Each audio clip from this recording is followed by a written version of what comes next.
Hello all. நாம வந்து time and distance related problem solve பண்ணிட்டு இருக்கோம். இது பாருங்க. Third question.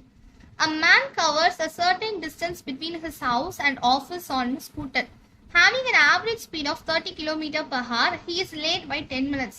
However, with a speed of 40 km per hour, he reaches his office 5 minutes earlier. Find the distance between his office and house. இதுதான் question. இது நம்ம யூஸ்வலான traditional மெத்தட்ல solve பண்ணோம்னா ரொம்ப பெருசா போகும். பட் நமக்கு ஆப்டிடியூட்னு வரும்போது நமக்கு அவ்வளோ டைம் இருக்காது. ஸோ நம்ம இது எப்படி ஷார்ட்கட்ல சால்வ் பண்றது அப்படின்னு பார்க்க போறோம்.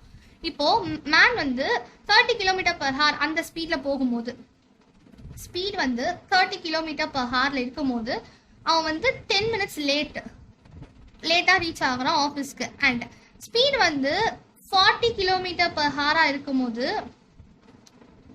40 km per hour இருக்கும்போது 5 minutes earlier போயிடுறான் ஆஃபீஸ்க்கு. இப்போ நம்ம கிட்ட கொஸ்டின் என்ன கேட்குறாங்கன்னா, ஹவுஸுக்கும் ஆஃபீஸ்க்கும் நடுவில் இருக்கிற டிஸ்டன்ஸ் என்ன, அதுதான் நம்ம கண்டுபிடிக்கிறோம். ஸோ அதுக்கு தான் நமக்கு ஃபார்முலா இருக்கு. Product of 2 speed by difference between 2 speed into difference between arrival time. இதுதான் அந்த ஃபார்முலா. 2 ஸ்பீடு நமக்கு தந்திருப்பாங்க, அது ரெண்டத்தோட ப்ராடக்ட் மேலே போடணும், divided by the difference into difference between arrival time. இப்போ அரைவல் டைமோட டிஃபரன்ஸ் கண்டுபிடிக்கிறதுக்கு வந்து நம்ம என்ன பண்றோம், நீங்க இது 10 minutes லேட்டு 5 minutes earlier இதுக்கு டிஃபரன்ஸ் கண்டுபிடிச்சிடக்கூடாது. இப்போ வந்து 10 o'clockன்றது ஆஃபீஸ் டைம் அப்படின்னு நம்ம அசியூம் பண்ணிப்போம். ஓகேவா? அவன் வந்து 30 km per hour அந்த ஸ்பீட்ல டிராவல் பண்ணா 10 minutes லேட்டு அப்படின்னா 10:10க்கு ரீச் ஆயிருப்பான். கரெக்டா? 40 km per hourல டிராவல் பண்ணும்போது 5 minutes earlier அப்படின்னா 9:55க்கே ரீச் ஆயிருப்பான். இப்போ 9:55க்கும் 10:10க்கும் நடுவில் எவ்வளோ டிஃப்ரென்ஸ் இருக்கு? 15 minutes. ஸோ அதுதான் நமக்கு இந்த டிஃப்ரென்ஸ். இது வந்து 15 minutes நமக்கு. ஓகேவா? ஸோ இப்போ நம்ம இந்த ஃபார்முலால போடுவோம் எல்லாத்தையும். நமக்கு இருக்க 2 ஸ்பீட் 31 41, 13 to 40 டிவைடட் பை கீழே 40 minus 30. இது நீங்க நெகட்டிவ்ல வரக்கூடாது, நமக்கு டிஸ்டன்ஸ்ன்றது எப்பவுமே பாசிட்டிவ் தான். ஸோ அதனால 40 minus 30 எது அதிகமாக இருக்கோ அதை ஃப்ரண்ட்ல போட்டு மைனஸ் பண்ணுங்க. இன்டூ 50.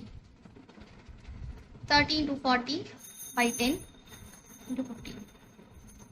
15ன்றது நமக்கு மினிட்ஸ்ல இருக்கு அண்ட் இதெல்லாம் ஹார்ல இருக்கு. ஸோ கன்வெர்ட் பண்ணணும். இது பை 60 பண்ணிடுங்க.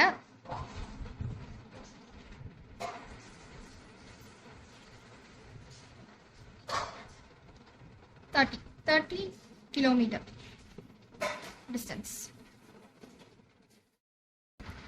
Fourth question. A boy goes to school at a speed of 3 km per hour and return to the village at a speed of 2 km per hour. If he takes 5 hours in all, what is the distance between the village and school? இது வந்து நம்ம third question solve பண்ண அதே method தான். But இங்கே என்ன டிஃப்ரென்ஸ்னா, அங்கே வந்து லேட்டு ஏர்லி அந்த மாதிரி நமக்கு டிஃப்ரென்ஷியேட் பண்ணியிருந்தாங்க.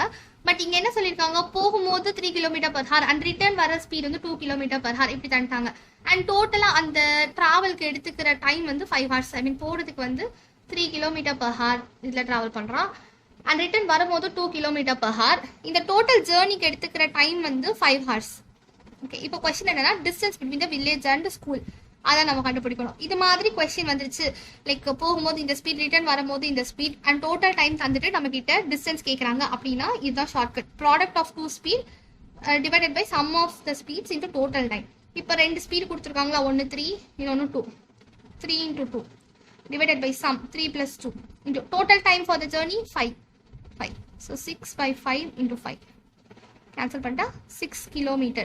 Distance between the school and village வந்து 6 kilometer. அவ்வளவுதான். Thank you.